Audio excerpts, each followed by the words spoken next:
Welcome. First of all, welcome. This is Unsolicited Perspectives, and I'm your host, Bruce Anthony. On today's episode, I'm going to be dilly-dallying a little bit. Yeah, that's right. I could dilly-dally on my own. I don't need my sister. Then we're going to be talking about the Wyoming 14, historical context, and then we're going to be talking about this crazy-ass building that I live in. But first things first.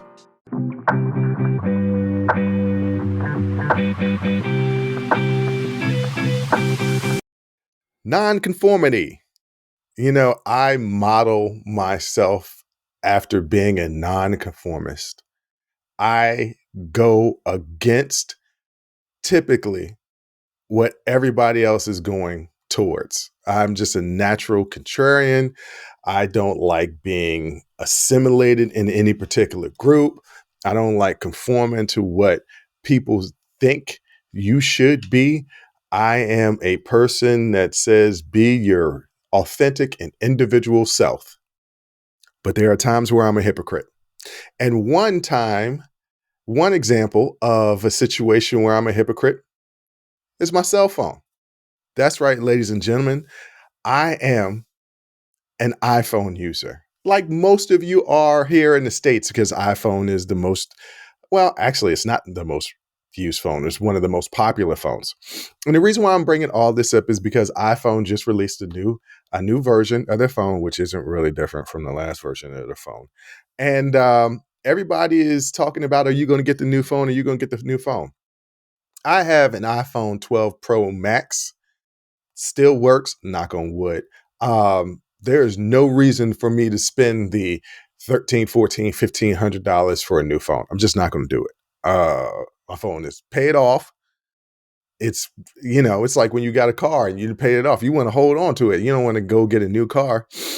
But I know a lot of people that have went out to get the new phone. This is where I conform into what the masses are doing. And Apple's got us by the throat, because let us get one of those green bubble texts from an Android user. We are immediately disgusted. I have openly been on the fence with dating certain women, and I get that green bubble and I can't deal with it, and I decide not to date them.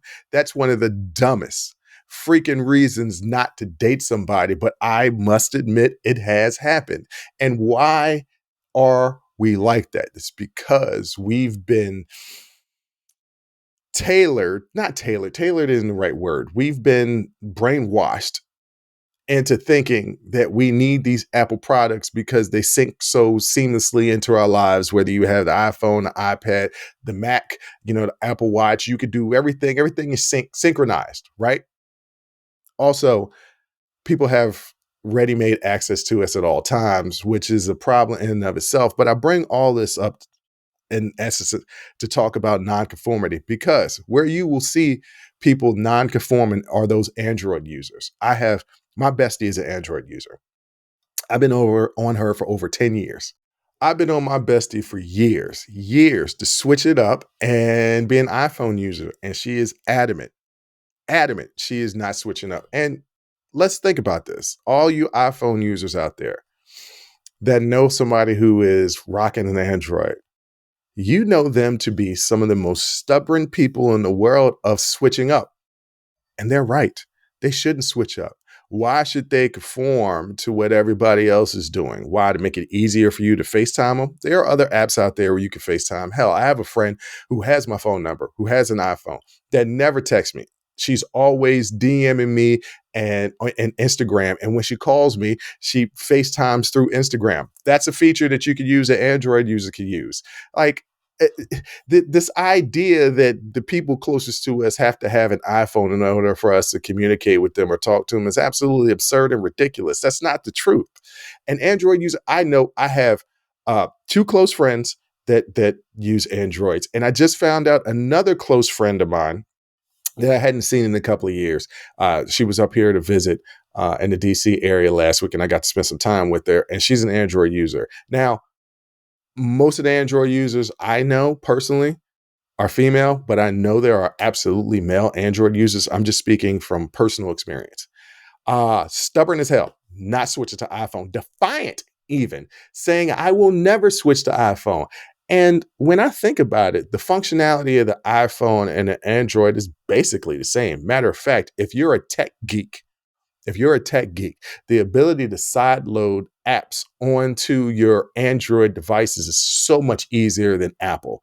It really, really is. So, is Apple really better than Android? We've just been brainwashed into thinking that Apple is better than Android. And I am not going to switch because I am addicted to the iPhone and my Apple products. I like being able to be connected to my watch, even though I know that there are some watches that connect to Android phones and you can still have the same connectivity and features that an Apple Watch has with other smart watches. I know this to be the case. I just don't want to switch to Android.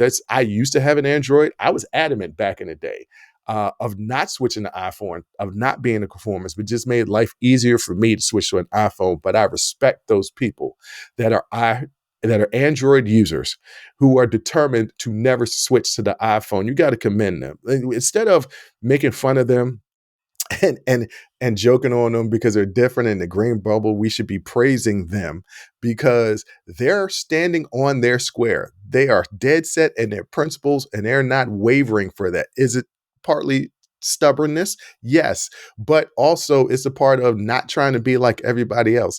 And this is where, I am a little hypocritical. I would say by and large, I am a nonconformist, but there's two instances of which I do conform to what the masses deem as popular. One of them is my iPhone. The other one are my Jordans. I have well over 30 pairs of Jordans. I haven't bought a new pair of Jordans since January of 2021. I say it's because I've matured and I don't find the need to buy them anymore. The truth of the matter is it's just too hard to get them now, unless I want to pay well over market price to get them on StockX. These young kids out here beat me to the punch. These resellers have beat me to the punch. Jordans is just too hard to get. And I'm not going to waste my time and my money to keep getting those shoes. But that is an example of me going into trends and going into popularity and conforming to what everybody deems is cool. I will say that, just not to make this about me, but it is my damn show. I will say that when I did buy Jordans, very rarely did I buy the most popular Jordans. I kind of buy these obscure colorways that not a lot of people get, but I always get compliments on my shoes. And even people close to me be like, "Why'd you get those? Those aren't real popular." They're not real popular. That's the reason why I got it. But I tell you what, they're cool as hell on my feet. So this is my personal shout out to all the Android users and the non-conformists out there. Do your thing. If you want to keep rocking that green bubble, keep rocking it. I'm going to better myself and not thinking less of you just because you got that green bubble. Because, like I said, some people really close to me got that green bubble. I still text them every day. I still love them. Nothing changed about it. It's ridiculous that we would even think that there's something weird about them because they had the Android. They just have a different phone. And in truth of the matter is, it's a freaking phone. Who cares? But continuing on in this nonconformist theme, I want to take a little time to talk about sports. Very rarely do I talk about sports on this show. Uh, am I a sports fan? Yes, I am. Not what I used to be. I used to be an avid sports fan. Sports ran my life. Um, I was a Bears fan, a Bulls fan, anything that had to do with Shot Town, I was that. I live in the DC area. I was never a Washington professional football team fan. I know they're called the Commanders now. I've always called them the Washington professional football team. I would never call them by the previous name. It was racist. Contrary to what anybody else tries to say, the name was freaking racist. So that is what it is. But I never really rooted for them. I might now, only because my favorite player of all time, Irvin Magic Johnson, is a part owner of the Washington Commanders. So maybe. But it used to be a time where I was such an avid fan of sports that on Sundays, if my team lost and the Bears routinely lost, I would be dejected for the next couple of days. And it got to a point as I got older, like, why do I care? Why do I care if my team wins or lose? It does not change the outcome of my day-to-day life unless I allow it to change it. So over the last couple of years, I mean, this is Sunday now. I'm filming the show now. The games are on. I will jump in there and turn on the red zone at a certain point. But, it's not a big deal to me. But going back to the theme of nonconformity, I want to talk about a football coach now But a player that I was growing up that I thought he was cool. I wasn't a super fan of him, but he was cool and all. But now I'm a huge fan of his college football team, and that is primetime Deion Sanders, the head coach of the University of Colorado football team. To give you a brief synopsis on him, if you don't know who he is, he was a two sports star in the 80s and 90s, playing both baseball and football. And when I say he played both, he didn't just play both. He was an all-star in both. He is arguably the greatest cornerback to ever play football. He was a great baseball player. Went to Florida State University to play sports, and prime time. Like, that's who he is. He's flashy. He's flamboyant. He's cool. I've always thought so. And so he got a head coaching job at Jackson State University. That's a historically Black college. He did really well for them for 3 years. Then he moved.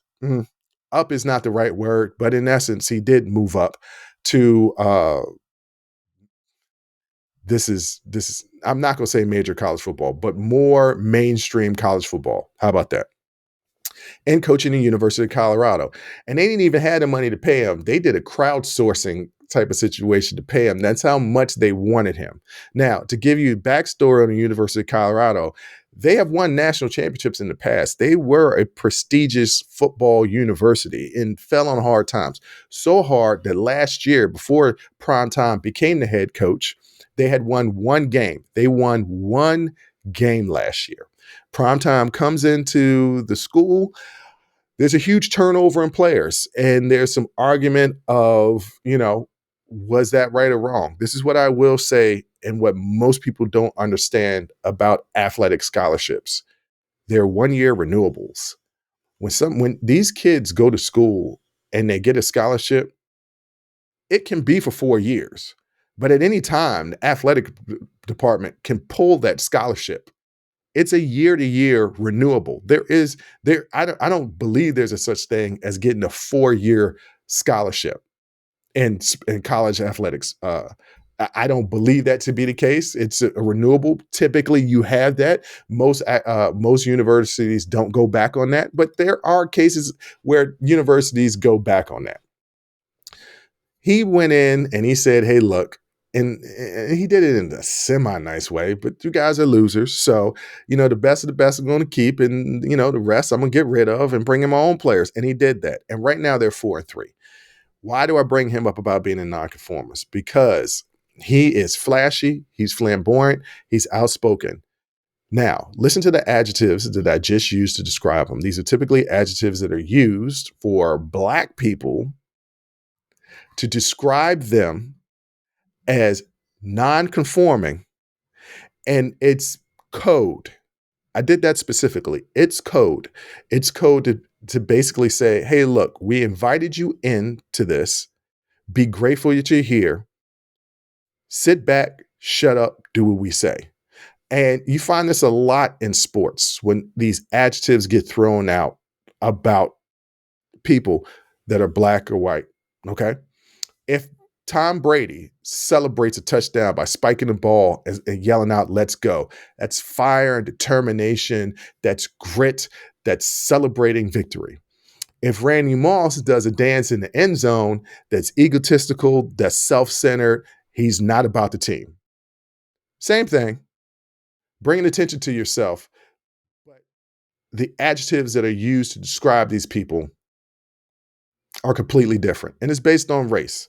It really is. So Deion Sanders is the head football coach, and his son is the quarterback for the University of Colorado. And they're out there. Look, they're 4-3 right now. But 4-3 is a lot better than what they were last year. He's already 4 times better than what he was last year. And he'll build up the program the more and more he brings in his own players. But you see there's a kind of a hatred towards the program. And you could tell that in the ratings. His games have been the highest rated games in the season. And I know what it is. It's because he's hitting a nerve. There are some people, especially in the Black community, some in the Black community, because some in the Black community are still a little agitated that he left a historically Black college to go to, a school that's predominantly white. So there's some people in the Black community that don't rock with Deion. But me, for instance, I am super excited and have become a fan of the University of Colorado because he's bringing something different. He's shaking up the system and he's a nonconformist. So I'm out here looking for a University of Colorado starter jacket, a starter pullover jacket to rep the University of Colorado. I'm a fan and I'm rooting for him. But the reason why they're part of the highest rated football games this season is because on one side, there are people that want to see him succeed. On the other side, there are people that don't want to see him succeed. And once again, this comes back to, we allowed you into this. I'm talking about certain groups of people. And you see this often in sports. You see this in your work life. You see this with anybody that's been marginalized. There are women out there that hold positions of power in the corporate world, and they have to behave a certain way, being deemed by people surrounding them. They can't be too outspoken. They can't be too forceful, even though a man can be that way. And the deep-rooted issue with this is that the people that hold the power are basically saying to you, hey, look, we let you into this club. Come in here, be good, shut up, don't rise up or ruffle any feathers or do anything like that. Just stay in your lane. And I love the fact that Deion has entered into this realm and said, no, we are going to be who we are. We're not going to hold on to these fake traditions that you feel like that we need to hold on to. We're going to be brash. We're going to be bold. We're going to be outspoken. We're going to be us. And I love it. So the whole point of this topic, talking about nonconformity, is to give a message that it's cool and it's all right to be an individual and to be yourself, to be your authentic self. And it's okay to step out against the masses. Just because everybody's going one way doesn't mean that you have to go that way. Do what's best for you and forget about what other people say. Because at the end of the day, when we take our final breath, the only people that we got to answer to are ourselves, and if you believe in it, a higher power. Because the people that complain about us here on while we're living, they're not going with us, right? So live your life, do what you want to do, be nonconformist. Go ahead and rock that Android if you want to, and Deion, go out there and keep being yourself. Hey there, podcast listeners. It's Bruce Anthony here, and welcome to another episode of Unsolicited Perspectives. Today, I want to talk to you about something that's been on my mind lately, the importance of staying hydrated and taking care of ourselves. Whether it's prioritizing our health and wellness, or gearing up for festival seasons, or just gearing up for whatever season or time of year, there's one brand that's been my go-to for all things hydration, Liquid IV. Speaking of health and wellness, let's dive into how Liquid IV can fuel your well-being. Imagine starting your day off right, feeling refreshed and energized. Liquid IV Hydration Multiplier is the missing piece in your daily routine. With just one stick, you get 5 essential vitamins and 2 times faster hydration than water alone. It's perfect for those early mornings, pre-workout boosts, moments when you're just feeling run down, or even after a late night or long flights. I absolutely love how convenient Liquid IV is. The packaging makes it easy to bring with me wherever I go.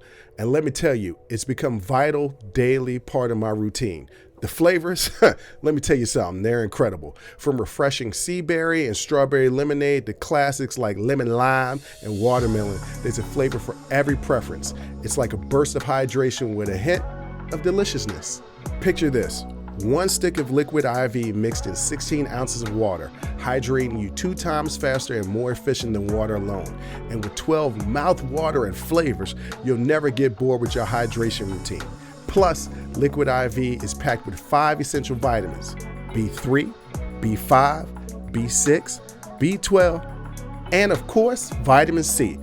It's also made with premium ingredients, non-GMO, free of gluten, dairy, and soy.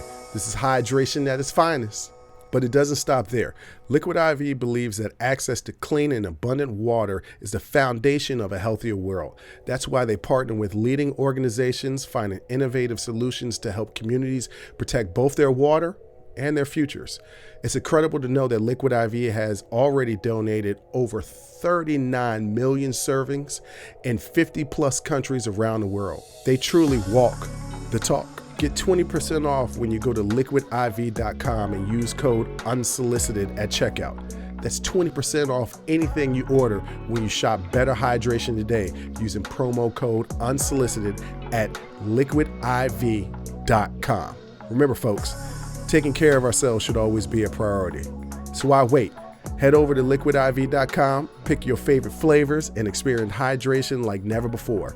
Stay refreshed, stay hydrated, and keep rocking those unsolicited perspectives.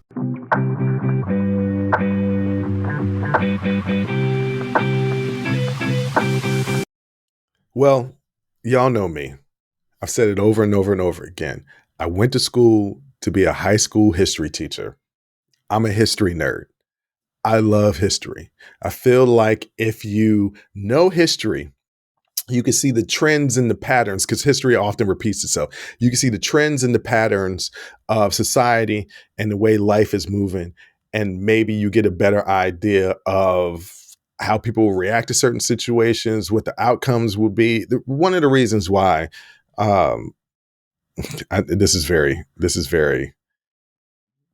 egotistical. I don't know if it's egotistical. This is very self-absorbed, but I got to point to all this. Follow me.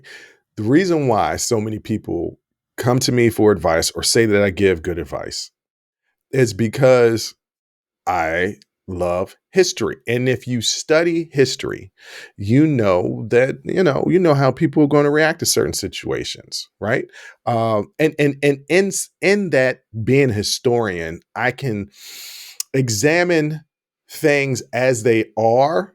Because I mean, history is yesterday, right? History was last segment, right? Like history is the past. So what history, being a history major, what that does, being a historian, as my sister would say, being a historian, what that does is I have the ability to look at situations, examine them in the past or historical context, and be able to come up with probabilities of outcomes and how things are going to turn out. So that's the reason why, people come to me for advice, and how oftentimes I am right.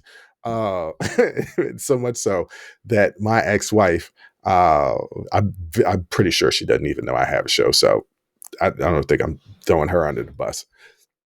My ex-wife used to constantly have problems at work, at her job. And I learned with being with her for so long, and just people in general, that sometimes you just need to let people vent. You don't have to solve all of their problems. Sometimes people just want to be heard. And so throughout our time together, I learned how to just shut up and listen, because she just wanted to vent. And in the process of doing that, every now and then she would say, "Well, what do you think?"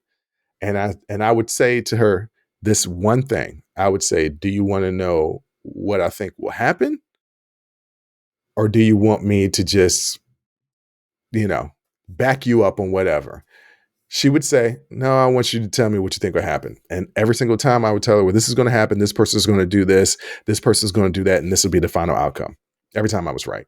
It would also get to the point where even though she didn't ask me what my opinion is or what I thought the outcome would be, she would come home, she would vent about work, and she'd be so upset about work. She would just look at me and she was like, "I know you know what the answer is. I know you're always right. What do you think is going to end up happening?" And I would just tell her. So I don't know. I have a different type of insight. Maybe because I look at things from a logical perspective. I learn how to take emotion out of things. And I know how people can respond to things emotionally. Now, I bring all this up to talk about something that's important, historically. So I live in the Washington, D.C. area, and, I'm often walking the streets, and we have a lot of people from the LDS, that's the Mormon church, that are in the area. And I've even had, in my own career, I've had two people working for me that were Mormon.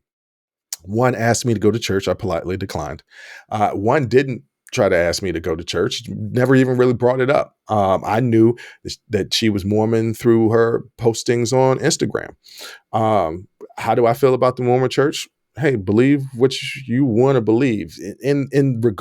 Regardless of your religion, all of it is about faith. Because when you think about it, all of it seems a bit far fetched, but it's about faith, and you believe what you believe. I don't know which religion is right, which one religion is wrong. They all are very, very, very similar. I mean, Mormons are Christians, and I'm a Christian, and I believe in Jesus Christ and the Lord and Savior, and that God exists. Those are my beliefs. I don't push my beliefs on other people. People can believe what they want to believe. It's not up to me to determine what people should or should not believe, because I don't want people determining what I should and shouldn't believe. I don't judge. I don't look down upon anybody. Do you? Because at the end of the day, my opinion about whatever you believe in or don't believe in doesn't really matter. It's all about you. It's about like the previous segment. It's about you. It's about what you believe. So I never question it. But oftentimes I'm walking the street and I will have people from the LDS, the Mormon church, walk past me and be like, hey, would you like to go to church? And I always politely decline because one, I don't go to church. Uh, I have my own way of being in my faith. And two, I just don't believe in what they believe in. I'm not saying that it's right or wrong. I just don't believe in what they believe in. And three, and this is the most important, I know the history of the Mormon church here in America. I know that the church has typically been pretty racist. Now, in the past, things have changed. I would say in the past. Uh, But the history of the Mormon church here in the United States, as far as when it comes to race relations, has always been pretty bad, pretty problematic. I would also say, just like the conversation, the show I had a couple of weeks ago, when I talked about evangelicals and the problem in the evangelical church right now, and Christian nationalism and white nationalism, these are all kind of issues that are wrapped up in American religion, kind of no matter what religion that you're in. There are always kind of these racial problems. You could be Baptist in the same city, and there's a white Baptist church and a black Baptist church. The way black people typically, I'm speaking in generalities here. Typically, the way black people worship is different than the way white people worship. So that is what it is. But historical context here. I love reading and finding out new things about history. And recently I found out about the Wyoming Black 14. Let me explain. The Wyoming Black 14 were African American members of the 1969 University of Wyoming football team who protested playing a game with Brigham Young University because of the Church of Jesus Christ Latter-day Saints ban on black men holding the priesthood in the church and other racial restrictions. The protest began on October 15th, 1969. That's the reason why I bring this up, because today is October 15th, 14th. This show will air on the 17th. So that's the reason why I'm bringing it up. It's I don't know, 1969. 69 was 11 years before I was born. So the 54th year, yes, the 54th anniversary.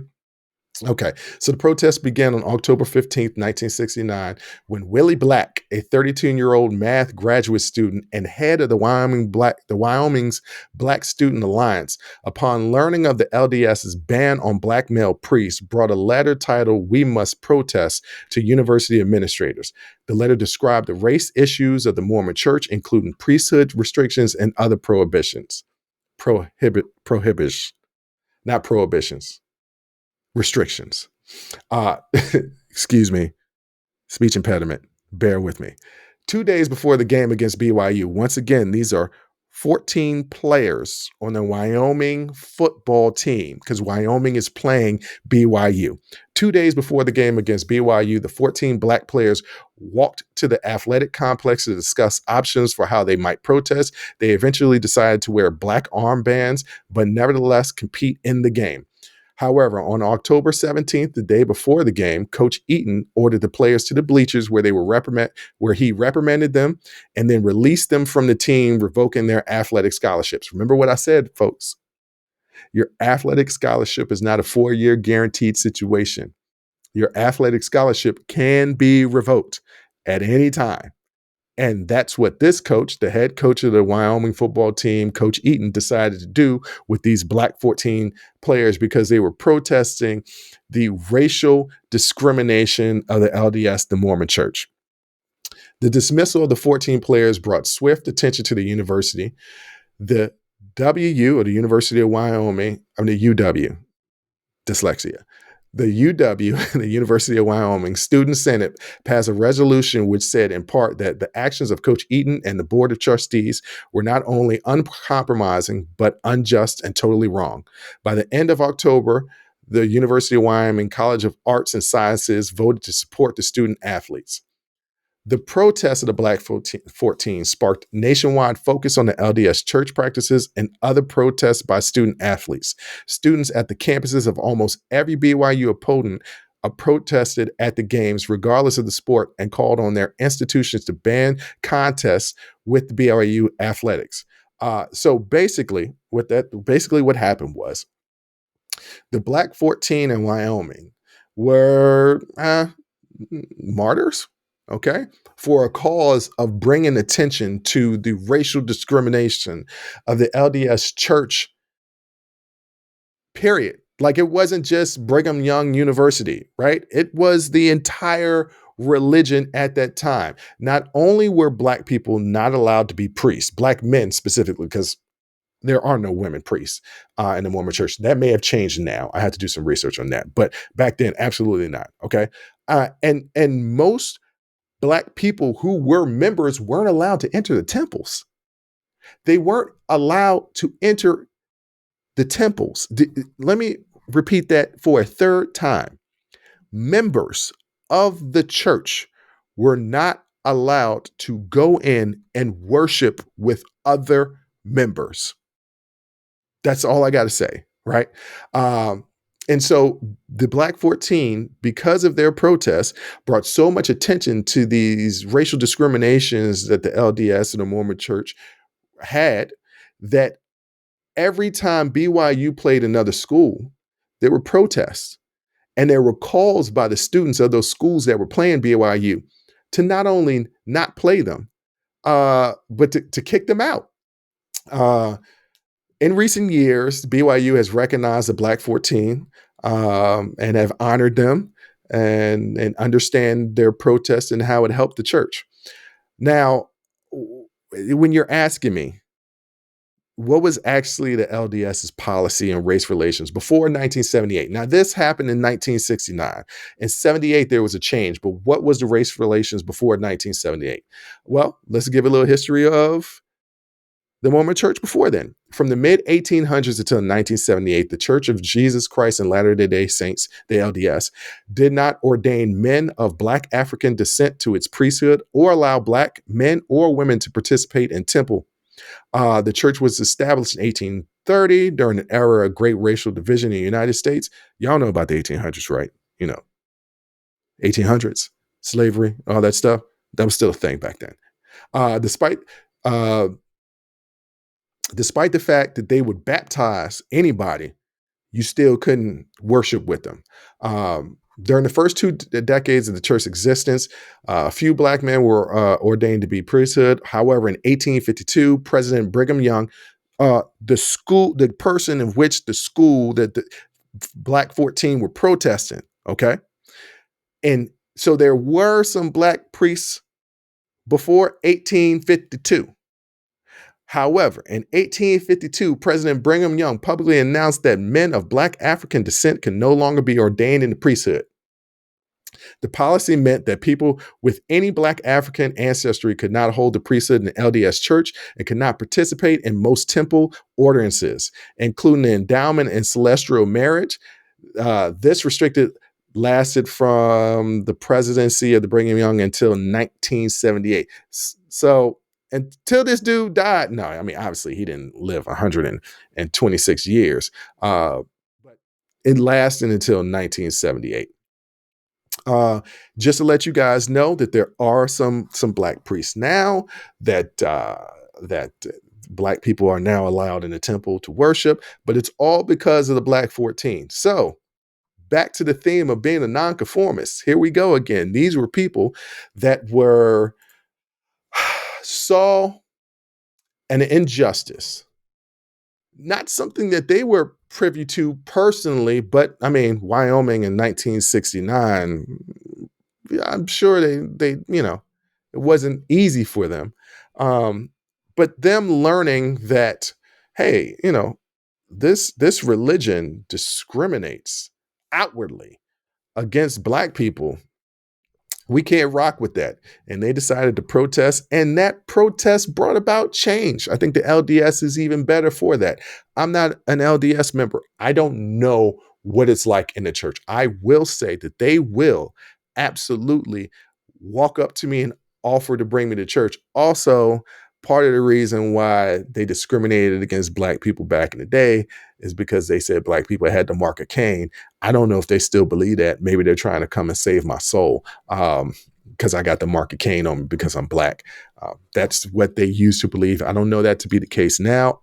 I should probably, talk to some Mormon people, but I would like to talk to Mormon Black people to find out what it is like for them in the church now. I know when I went to Hawaii, there were a lot of people in the LDS in Hawaii, and there were a lot of Hawaiians that were part of the LDS. So that was interesting. But yeah, no, this is being nonconformist means that you could bring about change. And the Wyoming 14 did just that. They brought about change. And I thought this was really interesting. You can read up more about it. Just Google it, the Wyoming 18, to find out more about it. And Google Mormon faith. Find out more if you have faith. If you are religious and you don't know about other religions, do some research, find out about other religions, learn more, expand your mind. That doesn't mean that you have to agree with it, but you might find some elements of the religion that you want to incorporate into your own personal life. So who knows? But also, like I said, being a nonconformist can bring attention to things that most people don't know about, and you can bring about change. So salute to those Wyoming 14, 54 years ago. They brought about change in the LDS Church. It took a little while. Went from 1967 to 78 before they finally changed things. But change is a slow moving train. And the only point is that you get there. That's the most important thing. So that's a little history lesson from me to you. Next up, we're going to talk about my crazy ass building.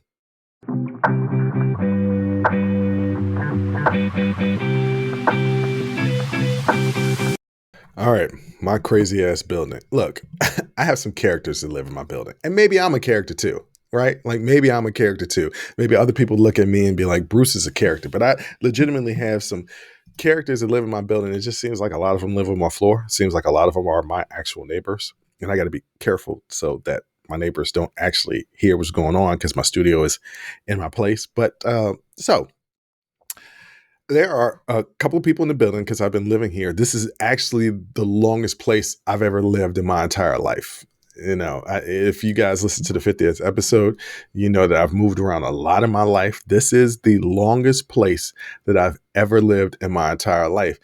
And in that process, I know a lot of people in the building.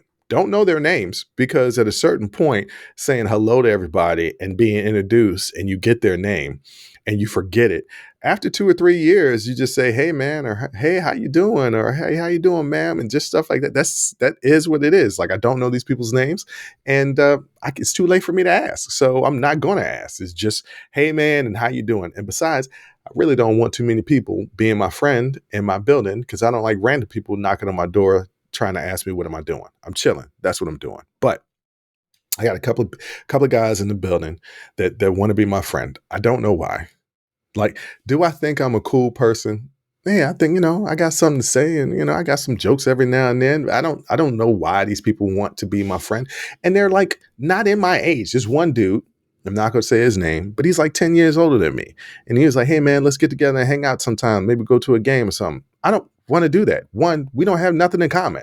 Like, okay, he's out there and he want to meet women, but we're not after the same women. And if we were after the same women, we'd be competing because he's not my boy. And so it's not going to be like if cool or even fair. Right. Because, not to toot my own horn, but I don't know if y'all see the video version. I'm not an ugly man. Let's just put it that way. I'm not an ugly man. And so it's just like, no, I don't want to hang out with him. And he goes and he works out at the same gym that I work out at. And he's a creeper. My homegirl, that's a personal trainer at the gym that I work out, talks all the time about how he's just I effing her. This is the main show, so I can't say the F word, but he's eyeballing her, looking at her up and down, just lusting for her. And don't get me wrong, I had this conversation before. I do the same thing, but not so blatant. Every woman in there that I talk to, they make a comment and they say, "You don't ever stare or look at us and ogle over us." And I'm like, "I do. You just don't see it because I've been in the gym industry for a long time. I know how to get my quick look, get my little peep, and then go on about my business and not make you uncomfortable." I mean, if you're looking good, I'm going to take a look. But he's very, very obvious. And I'm like, "No, I don't want to hang out with you." Like, no. And so I just avoid him. He's got my phone number too. Because one day he caught me and he's like, "Hey man, let me get your number. Let me call you sometime." Luckily, he's never called me. I'd never want him to call me. And if he does call me, I will ignore it. Because I've done that before. There was a gentleman that every now and then I'll train a client in my building. And there was a gentleman that knows that, I train people. And he came up to me with this business idea. He said, "Hey, this is what I'm doing as far as personal training. I want to develop a personal training national network and blah, blah, blah. Maybe this would be something interested. And I'm pitching it to get money for it from other investors. Here's a video. Take a look at it when you get a chance." And he was like, "Hey, give me your phone number. I'll text it to you." And this is my fault. I need to stop giving my phone number out. I need to start saying, "Hey, I don't know my phone number," or something, or "I'm not real comfortable giving my phone number out." I'm not that forward and direct. I don't want to hurt people's feelings, even if it makes me uncomfortable. I'll just ignore you. So he did. He sent me a text and he sent me the video. I did not watch it. He sent a follow-up text to see if I watched it. I did not respond to either one of his texts. And I randomly saw him in the gym and acted like the whole situation didn't happen. Why? Because I didn't ask for it. And you know what? You should leave me alone. So that's just how I feel about those situations. But those aren't weird people. Some of my direct neighbors, and I got to talk low down here. I'm going to get real close to the microphone and talk kind of low because some of my direct and major neighbors can actually hear about it. One of my neighbors right across the hall from me does a lot of praising the Lord, and there's nothing wrong with that. I praise the Lord too. She be talking in tongues sometimes and praising real loud, and so loud that our building was constructed in 2007, 2008. So it's really good at blocking out sounds. Like I don't really hear my neighbors and my neighbors don't really hear me. Because she lives directly across the hall, her door can be closed, my door can be closed, and I can hear everything she's saying as far as her prayer and speaking in tongues. And, she's a sweet woman. She's, every time I see her, say hello, she's very kind, all that good stuff. At the same time, the speaking in tongues stuff kind of a little different. I'm not going to knock a person for how they practice their faith. All I'm saying is it's a little different and it'd be throwing me off. I don't necessarily want to hear that. But I mean, maybe she says a couple prayers for me. I'll take all the prayers and good wishes that I could get because everybody know I'm a heathen. But that's not the tip of the iceberg. Here is the tip of the iceberg. So the tip of the iceberg is my neighbor. Now, let me just give a little background. She's a woman that's my age, that's married to a much older man. And they do a lot of fighting. Not physical. At least I haven't heard anything. But they do a lot of fighting. Yelling and screaming. She's another one who will be real loud in her apartment. But I hear it in the hallways. And it's like, okay, whatever, do you, boo-boo. That ain't on me. But one time, I got a note slipped under my door. I hope she doesn't pay attention to the podcast, but you know what? I don't care. This was really, really unsettling. So I don't care. So she slips a note under my door. And she's talking about how she doesn't have a lot of friends and that, she would like to be my friend. She tells me her background and where she's from and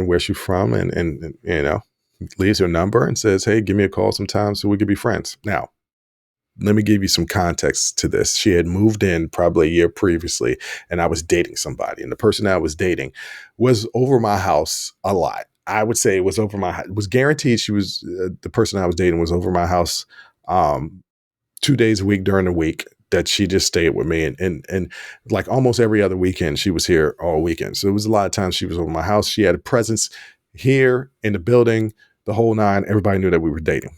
We break up. She's not around anymore. And little people started taking, shots at females in the building, started taking shots, realizing that if she's not around anymore, we're probably not together. Nobody asked me directly. Few people did. Actually, a few people did. Let me take that back. Asked me directly. But my neighbor never did. She just knew that she wasn't around. She probably saw when the girl I was dating picked up her stuff from my place for the last time. So she didn't reach out at all when I was dating this girl, but she does now when the girl is no longer around. And she writes a note trying to be my friend when she has a husband, but she doesn't stop me in the hallways or anything like that to talk to me or really acknowledge me that much around her husband. This is kind of like, hey, do you want to be friends? Kind of like a secretive kind of thing, because she's writing me a letter. And it's a really long letter. It's written on like a piece of paper. It's front to back. I could barely make it out. I would read it on air, but I'm not going to do that. And it's different. I don't like calling things weird. I'll say unique or different. This letter was different and unique. And so I ignored it. I was like, I'm not getting caught up in no mess. These are directly my next door neighbors. They're a married couple. No way. I don't want nothing to do with this ever. Didn't respond back. She left the phone number. I didn't call back, didn't text. Wasn't going to do it. But I kept the letter as evidence, just in case something ever went down. Next day, I wake up. There's another letter underneath my door. And it was kind of an apology for the previous long letter, but still asking to be my friend. It was all very different and unique. I did not respond to that letter, but realizing that this person lives directly next to me. So what do? To avoid this person at all costs, I start taking the stairs. I start ducking the hallways because I'm not trying to run into this person because it's extremely awkward. And guess what? I see their husband all the time, right? Like I see the husband anytime I'm trying to duck around, just for some strange reason. He's like always there. And he obviously clearly doesn't know that she wrote me these letters because he's just like, hey man, how you doing? Or he does know, which makes it a little bit more different and unique. Either way, I don't want no part of none of this. Eventually, a couple of months later, I'm in the gym and she comes down to the gym and says she wants to apologize, for everything. And I was like, okay, no problem, water under the bridge, but we ain't never gonna be friends. I didn't say that to her, but that's the way I feel. I almost said weird. You know what? No, I'm just going to put that out there. It is absolutely weird. It's weird and different. And everybody close to me, I've actually shared the letters to. And not to put her under the bus. She could have been going through something and just wanted a friend. I didn't want to be a friend. I'll be real clear. There's only like a couple people that's in my building that I actually am cool with. But the craziness in my building doesn't stop there. So on my floor, which is, like I said, I have a friend that lives in the building. And he says, all the people that are different live on your floor. And I'm like, yeah, all the people different live on my floor. It was an older lady. And, she was very elderly and needed some help. And every now and then she would catch me in the hallway and ask for help. One time she asked me to help her change the channel on the television. Yeah, it was one of them type of situations. Like, can you help me change the channel? And I'm like, you got the remote? It's right there. Just push the remote. Yeah, I don't know what I'm trying to find. And I was like, I don't know what you're trying to find. I don't know what you got going on. I was like, what shows do you watch? And they were some different shows. I was like, I don't know what channel this is on. And I don't pay attention to channels. Man, if you can give me a little bit more direction, I can help you. And I helped her. We did. We found a show. And there have been other times she caught me in the hallway. There was one time I was with my cousin. And she asked me, she caught me and my cousin in the hallway. I was drunk as a skunk about to head to the strip club. That's what me and my cousin do. We go to the strip club when we get too drunk. And I'm just coming in to take my dog out. and then head back on out. And she caught me in the hallway, and she had me in her apartment moving stuff for about an hour. I was all sweaty. I was like, bro, I need to take a shower before I go to the strip club. I'm all sweaty and stuff. It got to a point though where she knew where I lived because I'm right off of the elevators. So people see me get off the elevators walking straight to my place. It got to a point where I'd be in my place and my doorbell rang. Now, I don't know about y'all, but when I have unexpected visitors, there's an overwhelming sense of anxiety and dread that comes over me. I tiptoe to the door to look through the peephole, and I figure out who it is because I'm always thinking for some strange reason. I don't know what it is, probably because I have an incredible, overwhelming fear of going to jail. I always think it's the cops coming to my door. And I believe the cops have come to my door one time in my entire life. And it was because of my brother. It wasn't because of me. But I still had that fear. So when there's an unexpected visitor, I'm always thinking it's the cops. They've come to get me for whatever crime that I'm going to be falsely accused of and have to spend the next 20, 30 years or life in prison. It's an irrational fear. I understand this. But I go to the door and it's her. And she's ringing my doorbell. And I know that she's about to ask me to come do something to her house, in her house. And I don't answer the door. I pretend that I'm not there. And you know what? I don't feel ashamed about it because the last thing that I want is anybody to have that easy access to me, to think that they could just come directly to my door, knock on the door, and get me to help them out in any way that they want me to help them out. I love helping people. I do. It gives me great pleasure and great joy on my time.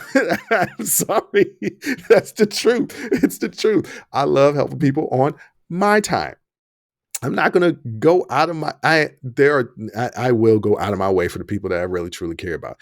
This is a stranger. I don't know her name. I just call her ma'am. I didn't know her name. There was no time when we were formally introduced. I helped her out a couple of times, and then she felt the need to be able to knock on my door asking for help. She just moved out recently because her loved ones probably realized that she can't live on her own. But I wasn't going to be the caretaker to help her out all the time. Look, I feel like I'm a decent human being, but there's a point in which I'm no longer decent and I'm not going to help out. And she had passed that point where she is randomly knocking on my door. I'm chilling. It was one time it was a Sunday fun day. Yeah, look, everybody know don't bother me on no Sunday fun day. Do not bother me on no Sunday fun day. I'm not going to answer the door. Jesus could come to the door. Well, if Jesus comes to the door, I'm going to go ahead and answer that one, even if it is on Sunday fun day. You answer the door. If the cops come to the door, first of all, the cops can knock on my door. I just not realize I ain't got to acknowledge that I'm there, even if they knock on my door. They could be coming to tell me that somebody left me $1 billion, some long since ancestor that I didn't know, or relative that I didn't know about. Look, if it's that important, you can leave a notice on my door. I'll read it later. But I'm not answering that door. Look, don't come to my door. Don't knock on my door unexpectedly. Don't do it. And I got a doorbell too. People ringing that doorbell, that shocks the hell out of me. Don't do that. That lady came up here asking for help. I'd helped her before. I wasn't willing to give her that type of access in which she could come to me at any time that she wanted and needed help. No. Catch me when I'm coming on off the elevator and in the hallways, and that's cool. Also, my building got a lot of people that like to talk. I get it. I run this podcast. I've been talking for over 45 minutes, 50 minutes straight, just talking, right? So I can talk. Me and my sister brought it up on the last episode. I can talk. I can get it. And if you catch me in a happy mood, I'll talk to you. And there's a lot of times on my Sunday fun day that in between, around 4, 5, 6 o'clock, I like to take my little evening walk. I've had a little to drink. I'm a lot more friendly when I've had a little to drink. Some people think that that's my personality all the time. It is not. It is not my personality all the time. I am way more friendly when I've been drinking. When I've been drinking and you catch me in decent mode, I'm out there getting ready to hit my walk, you can get a full-fledged conversation out of me. It could be more than, hey, how you doing? Have a good day. Most of the time, it's, hey, how you doing? Have a good day. So part of this is on myself, that a lot of people want to be friendly with me on times that I don't feel like talking. And it's because they've caught me where times that I have felt like talking, and it's only because I've been drinking. But my building, I'm thinking that I need to move out of my building. I think I need to move out because people are becoming too friendly. I need to move back out to where nobody knows me. Nobody knows my name. I love going to the bar where nobody knows me and I can go to the bar by myself, sit at the bar, and I have a choice. I can either talk to the people around me or not talk to the people around me. I like to people watch, but sometimes I don't like the people interact. And it's really hard not to people interact with people that you see 3-4 times a week because y'all all live together. You can't be rude because you never know what may happen in the future. So that's my crazy ass building. I got some people in here to do crazy stuff. And another thing, it's a non-smoking building. I smoke weed, ladies and gentlemen. I smoke weed and I do edibles, but I do not smoke in my place. Why? Because it's a non-smoking building. Even if I smoke a pre-roll, and that's what I'd like to do, smoke a pre-roll, because I can't roll it that well myself. Even if I smoke a pre-roll, I go outside in the designated smoking sections. I'm getting to the point now where I'm old. I just want to sit on my balcony and chill. I really hate when my neighbors are smoking weed. I really hate it. I don't like the smell when I'm not smoking. When I'm not smoking, it stinks. When I'm smoking, I can take it. When I'm not smoking, it stinks. And you ain't supposed to be smoking in your place. You're supposed to smoke outside. I don't care if it's outside on your balcony. That's still a non-smoking area. It has to be outside smoking in a designated area. And people just don't follow the rules. Now, I know what y'all going to say. Bruce, the entire episode has been about nonconformity. Yes, true. This isn't nonconformity. This is being an asshole to all your neighbors. Okay, that's not the same thing. When I talk about being a nonconformist, I'm talking about just doing what's best for you. But I'm not talking about hurting other people or bothering other people while you're doing what's best for you. You got to have some consideration for the other people involved, right? And my neighbors don't have consideration. My neighbors don't have consideration for my nostrils, my time, or my distance and respect. They don't have consideration. And so I decide to just hide. I go up the stairs. I avoid people. I always have my headphones on, even when I'm listening to nothing, because I don't want to speak to people. And that's the truth. Even though I love people, I don't want to speak to people. And I definitely don't want to speak to any of my different or unique, AKA weird ass neighbors. But on that note, I want to thank you for listening to the episode. Once again, as always, check us out on our website, unsolicitedperspectives.com, where you can get all of the audio and video podcasts, our blogs. I need to write a few more because I haven't been writing them in a while. All of our YouTube shorts. If you're not on our YouTube page, which, by the way, subscribe to our YouTube page. If you're not on our YouTube page, we have shorts, clips from all the episodes. You can watch the live episodes, not live episodes, the video versions of the episodes. Follow us on our Patreon, where you can get After Hours Uncensored and Talking Straight-ish. I haven't done a Talking Straight-ish in a while because now I'm doing these private shows, but I'll get back on there. I got a feeling I'm going to do a Talking Straight-ish because Pete Davidson did really, really something important on SNL, and I want to talk about and examine it, but I think that needs to be behind a paywall when I talk and examine it. But on that note, thank you for listening. Thank you for watching. And until next time, as always, I'll holla. Whew, that was a hell of a show. Thank you for rocking with us here on Unsolicited Perspectives with Bruce Anthony. Now, before you go, don't forget to follow, subscribe, like, comment, and share our podcast wherever you're listening or watching it to it. Pass it along to your friends. If you enjoy it, that means the people that you rock with will enjoy it also. So share the wealth, share the knowledge, share the noise. And for all those people that say, well, I don't have a YouTube. If you have a Gmail account, you have a YouTube. Subscribe to our YouTube channel where you can actually watch our video podcast. But the real party is on our Patreon page, After Hours Uncensored and Talking Straight-ish. After Hours Uncensored is another show with my sister. And once again, the key word there is uncensored. Those are exclusively on our Patreon page. Jump onto our website at unsolicitedperspectives.com for all things us. That's where you can get all of our audio, video, our blogs, and even buy our merch. And if you're really feeling generous and want to help us out, you can donate on our donations page. Donations go strictly to improving our software and hardware so we can keep giving you guys good content that you can clearly listen to and that you can clearly see. So any donation would be appreciated. Most importantly, I want to say thank you for listening and watching and supporting us. And I'll catch you next time. Audi 5000. Peace.